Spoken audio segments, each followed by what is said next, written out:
continuing with our four-part series of the power of letting go, you've now entered into your emotionally fit room. So, what is it that you need to let go of emotionally?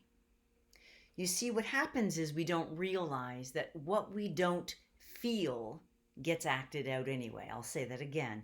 Whatever we don't give ourselves permission to feel gets acted out anyway. Okay, so if I have, let's say, a resentment, a hurt, about particularly a team member or somebody within my circle, what I don't talk about will eventually act out. So somehow that person will pick up on the vibe. So what I'm inviting you to do is be really clear about what is it you need to let go of that's not serving you well. It's fall. It's time for us to let go, much like the trees, as I mentioned in the previous video. If you didn't get a chance to see that, I encourage you to check it out for your mentally fit room.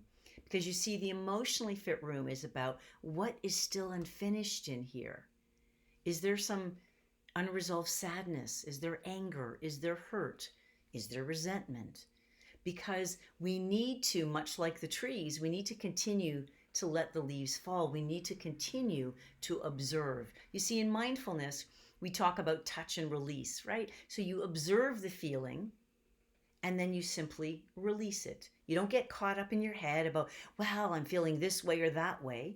It's just that I feel it in my body. I feel this sense of sadness inside. Now, you could be someone that says, Cate, I really don't know what I feel. That's okay. For a lot of people, that's the case. So it's literally about a practice, no different than going to the gym, right? Is that you want to make sure that you're checking in with yourself on a regular basis. So what my invitation to you is, what do you need to let go emotionally? Is there something that right now you continue to harbor? Is there something that you need to close that loop? We need to close the loop because right now you're continuously, as we talked about in the last video, 90% or 80% at least of those thoughts we continuously do over and over again. So if I'm feeling hurt by something that you've done, something that you've said or you haven't said, then what's going to happen is I'm going to keep that right here.